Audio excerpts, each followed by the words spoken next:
Oi pessoal, vem comigo, no caminho eu explico, nosso canal de livros e bate-papos. Eu sou o Marco Paulo Lessa, sejam todos muito bem-vindos. Antes de nós começarmos a falar sobre o livro que eu li, que é esse aqui, Gessé Souza, A Classe Média no Espelho, uma história, seus sonhos, ilusões, sua realidade. Esse livro aqui, ó, A Classe Média no Espelho, excelente, ótimo.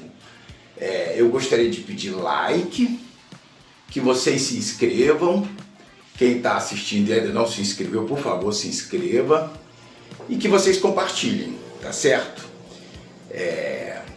Eu vou dizer o seguinte, esse livro aqui, impressionante.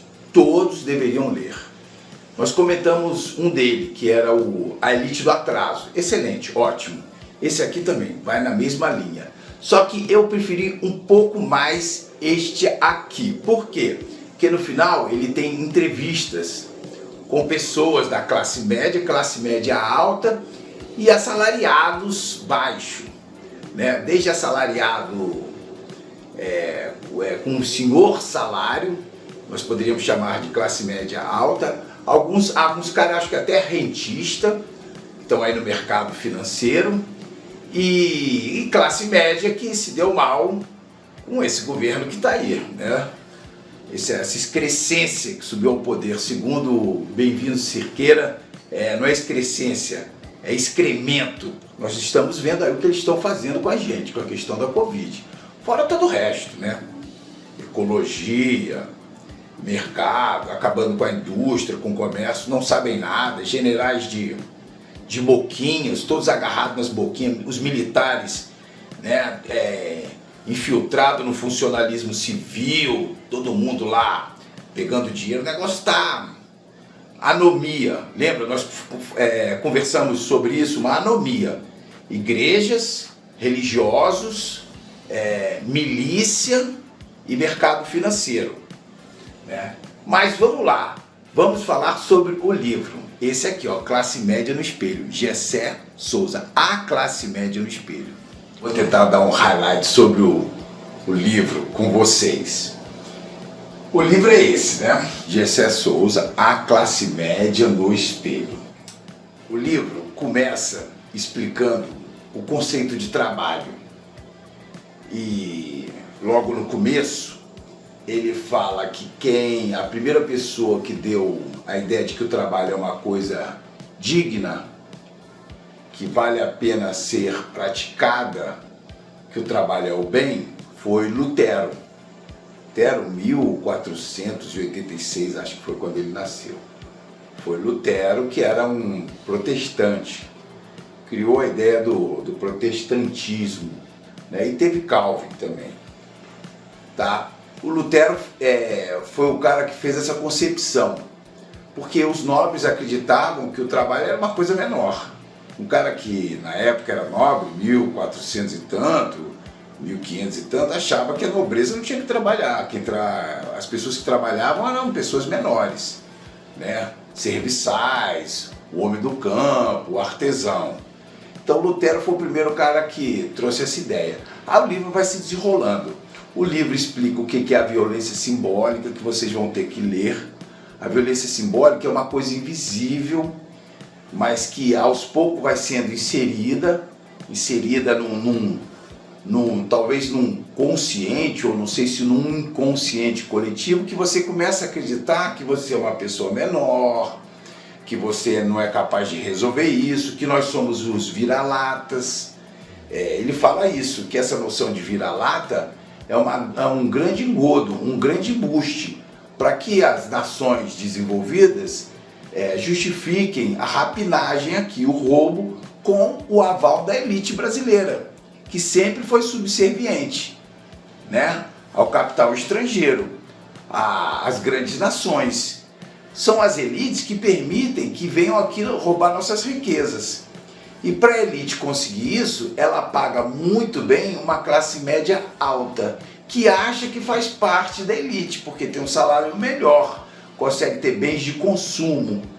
E essa classe média alta tem uma classe média abaixo que ela faz um discurso para essa classe média de baixo, dizendo, olha, você pode ser igual a mim, você vai conseguir e tal, que na verdade não vai conseguir nunca. E a classe média toma para ela como verdadeiro os valores morais que não são delas, que são dos ricos que não cumprem.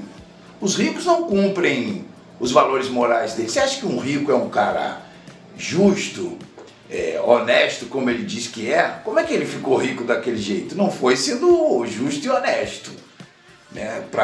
Basta a gente ler qualquer coisa aí sobre capital que a gente começa a compreender que somente no socialismo as coisas são igualitárias. No capitalismo é o contrário, é a concentração de riqueza, né? Desvio, transferência de riqueza. Então ele vai explicando essas coisas.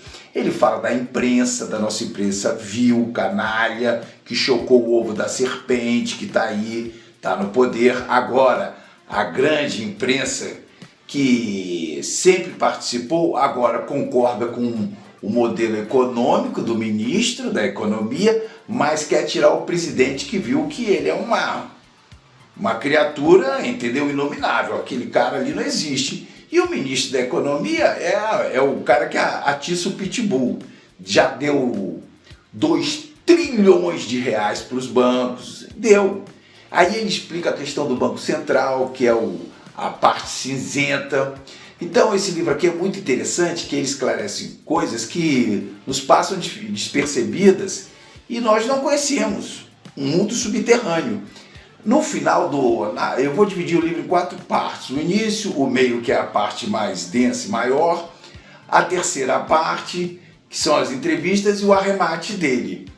Né? A terceira parte é onde ele faz as entrevistas com as pessoas. Ele entrevista um advogado que corrompe juízes, corrompe pessoas, funcionários públicos.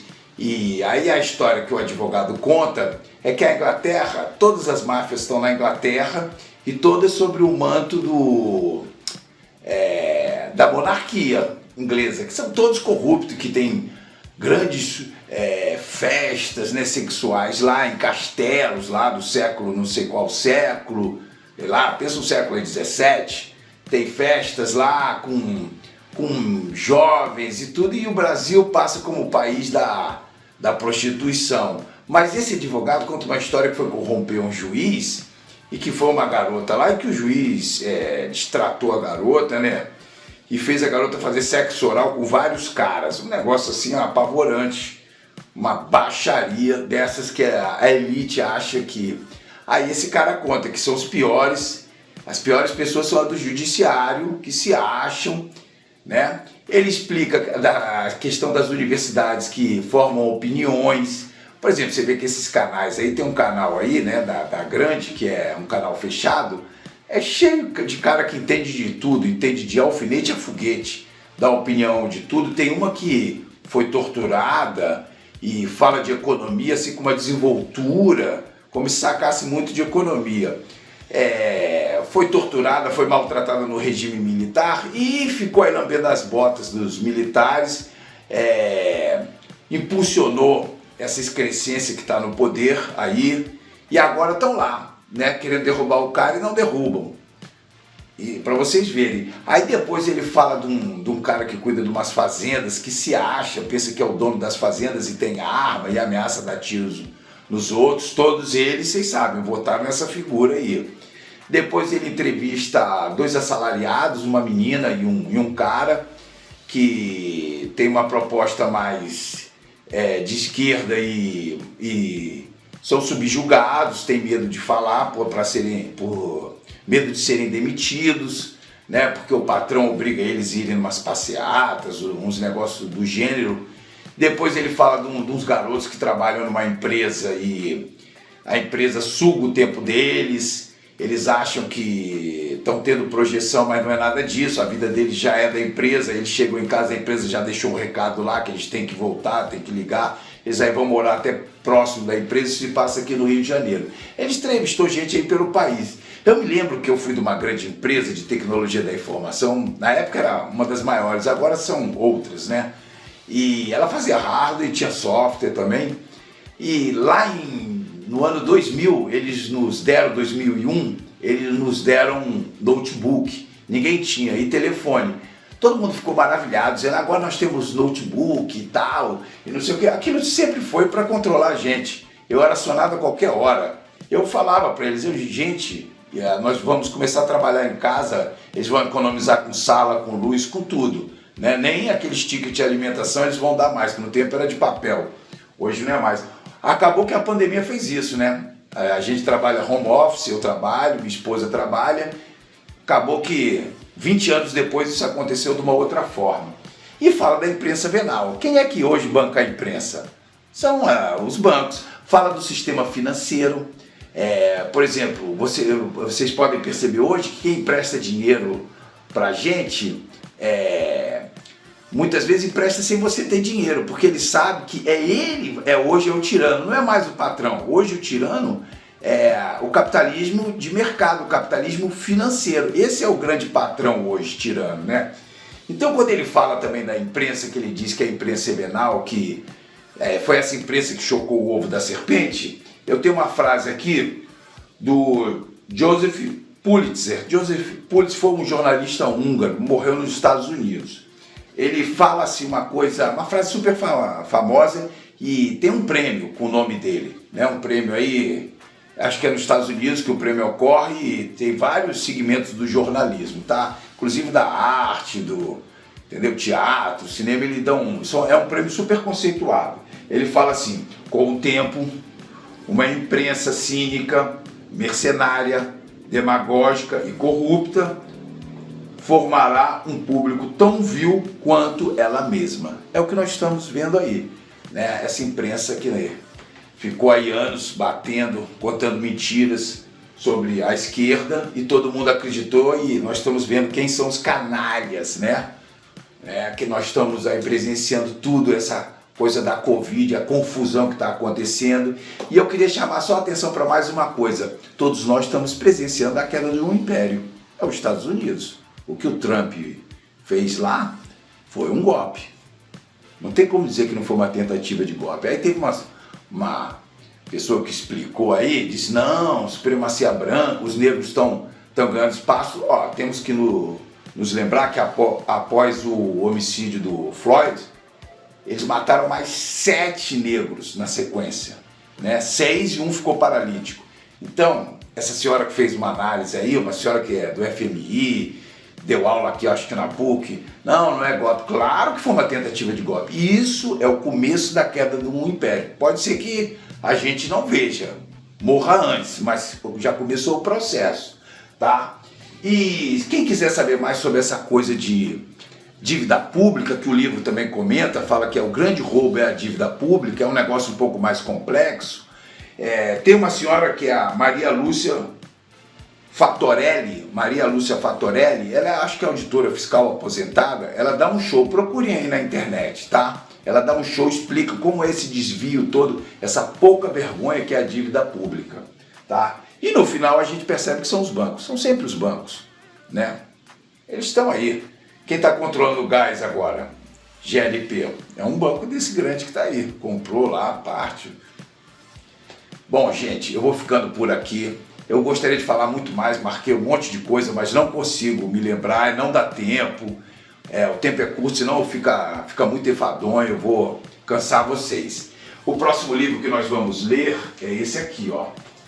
A Loucura de Churchill. Vamos variar um pouco. Esse é o segundo livro que eu leio de Churchill. Vamos ler esse aqui, e eu vou me comprometer com vocês de tentar ler um por mês, tá? Um por mês, porque eu não consigo mais, porque eu tenho que estudar outras coisas.